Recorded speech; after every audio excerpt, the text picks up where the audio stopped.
Salut, c'est Alice. Aujourd'hui, voici une nouvelle vidéo de mini cours de japonais. Et pour ce troisième épisode, voici les 5 animés manga préférés des 5 principaux intervenants de ma chaîne. Allons-y! On commence par les 5 animés préférés de mon neveu Gundam Matisse, un petit garçon de 9 ans et qui aime les animés grand public que vous tous aimez certainement aussi. À commencer par Naruto Shippuden, qui est l'exemple parfait pour savoir bien prononcer en japonais. Je vous invite à voir ma première mini leçon de prononciation de japonais avec Naruto Shippuden, justement parce qu'il y a Naruto, Naruto. Ensuite, Ship, on retient on allonge, Den. Naruto Shippuden. Naruto Shippuden. Ensuite, Pocket Monster, c'est le parfait exemple pour savoir prononcer à la japonaise les mots de langue étrangère. Pour ça, je vous invite à voir la deuxième mini-leçon de japonais, prononcer l'anglais et le français en japonais. Donc, Pocket Monster, avec le ER anglais, le A Monster, qui se transforme en A allongé, A Monster. Et donc avec mes deux précédents cours, vous savez parfaitement comment prononcer le japonais, le français, l'anglais, tout ce que vous voulez à la japonaise. Alors c'est parti, on continue tous les exemples. À fond la caisse maintenant. Yokai Watchi, Yokai Watchi. Alors ça vient d'arriver en France, c'est super. C'est vraiment un gros phénomène au Japon, avec toutes les médailles, les montres, tous les yokai. Ne dites pas juste yokai et ne dites pas watch. De toute manière, c'est du japonais et de l'anglais. Avec la bonne prononciation, Yokai Watchi. C'est un wo, un o. Non pas wa, mais wo, et on le retient. Watchi, Yokai Watchi. Ensuite, ce qu'on prononcerait en français par Sword Art Online. Nananana. Sword Art Online. Sword Art Online. Sword Art Online. Oui, c'est un petit peu drôle à entendre comme ça, mais c'est comme ça que ça se prononce. Lisez bien les katakana. Sword Art Online. C'est trop drôle, j'adore comme tu fais. Là c'est plus facile, mais encore une fois c'est rigolo parce que c'est du japonais et de l'anglais. Kuroko no basket. Là il n'y a pas vraiment de difficulté, il y a juste syllabe. Kuroko no basuke. Kuroko no basket. C'est juste qu'en français on a le basket, on aura tendance à dire Kuroko no basket ou alors Kuroko's basket. Mais bon, faut bien différencier, est-ce qu'on prononce du japonais, de l'anglais ou vraiment en français. Moi je vous recommande, si vous voulez parler vraiment comme des japonais, dire Kuroko no basket. Et maintenant les 5 animés de Jade Star, ma nièce qui maintenant devient une jeune adolescente, une belle jeune fille. Et donc ce qu'elle préfère, c'est ce qui est diffusé en France. C'est aussi des gros blockbusters. On commence avec One Piece. En français, on dirait One Piece, mais il faut bien prononcer. Il y a un wa, piece, One Piece. D'ailleurs, on l'entend tout le temps dire One Piece. Voilà, One Piece. Ensuite, un peu plus dur. En français, c'est ce qu'on dirait Fairy Tail. En anglais japonisé, on va dire Fairy Tail. Fairy Tail. Je crois que ces symboles, il n'y a que moi qui vais les comprendre. Bon voilà, il faut voir les katakana. Donc il y a Fairy, allongé, Tail, Fairy Tail, Fairy Tail. D'ailleurs, on l'entend dans le premier opening, Fairy, where you going? Et il le dit en fait, Fairy, la fée. Ensuite, ça c'est ce qui me fait tout le temps rire, c'est ce que les Français appellent Hunter, X Hunter. Alors d'abord, le X, c'est une croix, cross, ça ne se prononce pas. Ensuite, il n'y a pas vraiment de le O avec un E de œuf, c'est vraiment très français. Déjà en anglais, on va pas vraiment dire Hunter, on va dire on va faire un H déjà, on va faire et ensuite le U, il va un petit peu être vers le A. En japonais, tout ce qui est UN, on va le transformer systématiquement en A. On va dire Han. Et ensuite, le ER, comme je vous l'ai expliqué dans la deuxième leçon, ça fait plutôt A allongé. Donc ça fait Hanta. Et donc ce n'est pas Hunter X Hunter, mais c'est Hanta Hanta. Hanta A. Hanta A. Hanta Hanta. Moi, je crois que si je vais demander le tome 33 de Hanta Hanta en librairie française, ils vont pas savoir. Oui, enfin voilà, est-ce que vous parlez en France avec des Français pour des Français, ou est-ce que effectivement vous vous mettez dans une optique où vous prononcez dans la version originale, ou alors si vous êtes en voyage au Japon, effectivement vous allez demander à un libraire Hunter X Hunter, je pense pas qu'il trouvera. Mais bon, même moi, quand je parle avec des Français d'animé ou de manga, je prononce à la japonaise, je trouve que c'est plus clair. Bon, sauf avec toi, c'est vrai que toi t'aimes bien dire préture. Enfin voilà, comme vous voulez, mais bon, là c'est un bon exercice, c'est une bonne manière de mettre en pratique les leçons numéro 1 et 2. Donc on continue. Axel World, Axel World, Axel World. Voilà pour ce Jade Star, je pense que vous êtes nombreux à aimer les mêmes animés qu'elle. Et maintenant, les 5 préférés de mon neveu Maxcraft. Là c'est méca à fond. On commence par Gundam Seed, c'est un de mes préférés aussi, qui Kido Senshi Gundam Shido. Ce qui est intéressant là, c'est le seed, S-E-E-D, qui se prononce Shido. Parce qu'il n'y a pas vraiment de si quand on fait Sashisu Seso. Dans la gamme des S, on va utiliser le Shi. On va dire Shido, mais bon, on sait que c'est seed. C'est comme ça. Kido Senshi Gundam Shido. Puis toujours pareil, hein, le UN, nous en français, on va avoir tendance à dire donc Gundam. Mais là, ce sera Gundam. Tout avec des A. Gundam. Gundam. Je pense que le seed c'est intéressant parce que souvent dans le milieu des chercheurs on dit qu'on a du mal à comprendre les asiatiques qui parlent anglais et notamment les japonais, comme on parle par exemple de génération de nombres aléatoires ou de trucs comme ça, et en fait au lieu de dire seed, il y en a beaucoup qui vont dire shido. Et quelqu'un qui n'est pas habitué en fait à échanger avec un chercheur japonais peut être parfois surpris. On va dire l'accent japonais, mais en fait c'est surtout que c'est la katakanaisation. Ensuite, Eureka 7, Eureka 7. C'est marrant parce que là c'est pas Eureka comme dans Pokémon, Eureka 7. Ensuite un animé que mes neveux en fait tous les trois ont aimé toute leur enfance jusqu'à maintenant, c'est Beyblade. Metal Fight Beyblade, Metal Fight au Beyblade. Rien de vraiment difficile là maintenant, faut juste vraiment penser à allonger. Beyblade.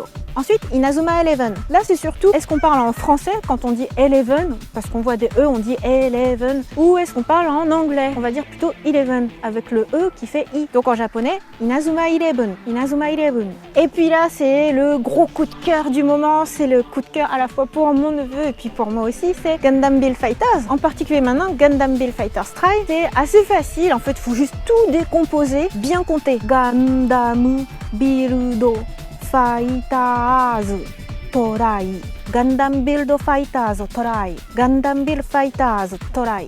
Ça paraît presque long quand on le voit écrit en katakana, ça fait oh tout ça. Et maintenant on passe aux adultes avec les 5 animés de mon chéri, plutôt otaku on va dire.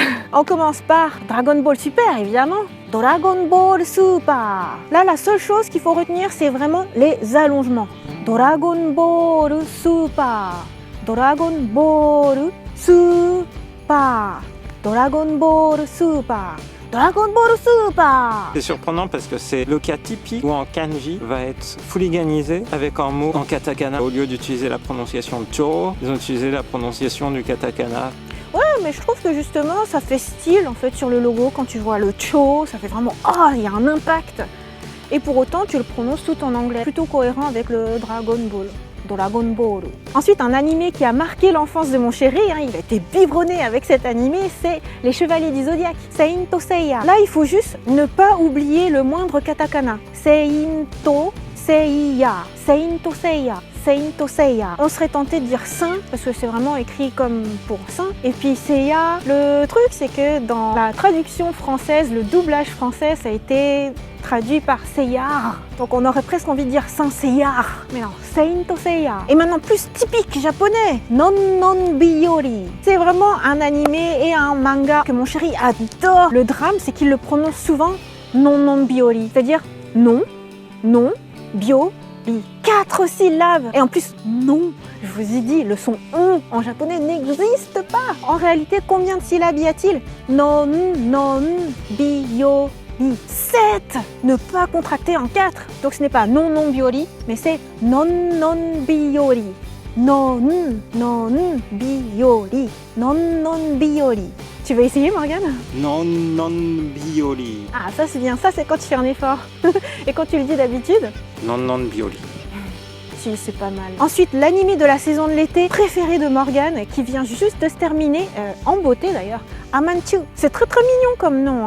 Amanchu, Amanchu, avec un point d'exclamation d'ailleurs. Amanchu, Amanchu. Ensuite, Flying Witch. D'ailleurs, on avait vu les lieux de Flying Witch à Yokohama. Là, c'est rigolo parce que le titre de l'animé est écrit tout en hiragana. Flying Witch, Flying Witch, Flying Witch.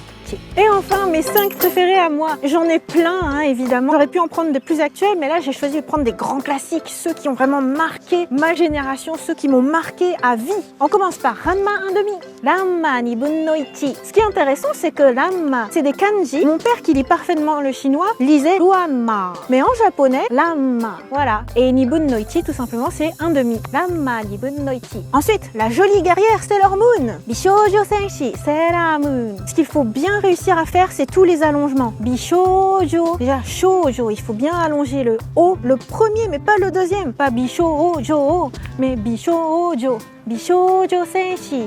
Sailor Moon. Tout est allongé. Sailor Moon. Sailor Moon. Sailor Moon. Ensuite, là, c'est l'apocalypse de l'adolescence. Non, c'est pas Utena, c'est Evangelion. Bon, moi, ce qui m'a marqué, c'est vraiment l'anime original. C'est pour ça que je vous dis Shinseiki. Mais bon, les films aussi, c'est très bien. Moi, quand j'allais acheter mes cassettes VHS de cette série-là, j'allais demander: alors, est-ce que vous savez quand sort le volume 5 d'Evangelion? Tu disais Evangelion. Bah, bien sûr. Mais bon, quand t'es en France et que tu parles en français, en plus, quelqu'un qui connaît pas forcément les animés, il vaut mieux que tu parles comme ça, effectivement. À l'époque, en plus, maintenant c'est différent. Il y a quand même beaucoup plus de gens qui savent parler vraiment japonais maintenant, en France. Donc voilà, faites l'effort s'il vous plaît. Alors là, j'ai pris un autre animé de Sunrise, un que j'ai vraiment adoré et dont l'appellation est vraiment... chacun le prononce comme il veut. Quand c'est écrit, je dis, ah, ça doit être de l'anglais, on va prononcer Code Geass. Le E et le AI. Ceux qui ont raison de toute manière, ce sont les Japonais. Ce sont les créateurs qui ont raison. Ils l'ont katakanaïsé. Code Geass.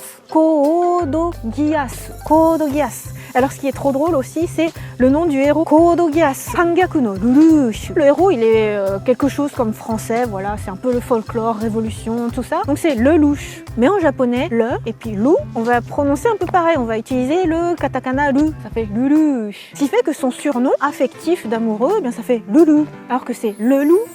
Moi, ce que j'adore, c'est Code Geass.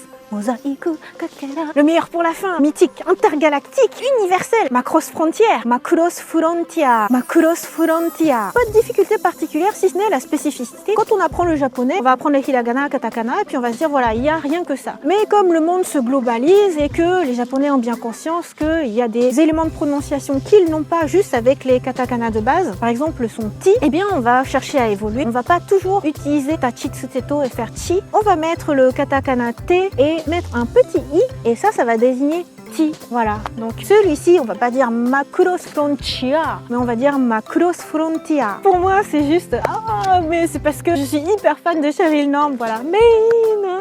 Et voilà pour ce troisième mini-cours de japonais. Donc là, c'est plus de l'exercice, c'est plus de la mise en pratique. Si vous aviez bien suivi mes leçons numéro 1 et 2, vous n'avez eu aucune difficulté pour toute cette série d'exemples. C'est bien d'avoir plein d'exemples justement pour la prononciation. De toute manière, les langues vivantes, ça passe par la mise en pratique. Alors surtout, n'hésitez pas à reprononcer tous les animés que je vous ai cités. Et puis je vous ferai aussi d'autres exemples. N'hésitez pas à me dire pour quelle série vous voudriez que je fasse par exemple un spotlight ou alors quel autre type de leçon vous voudriez avoir. J'espère que ça vous a plu. Bye bye.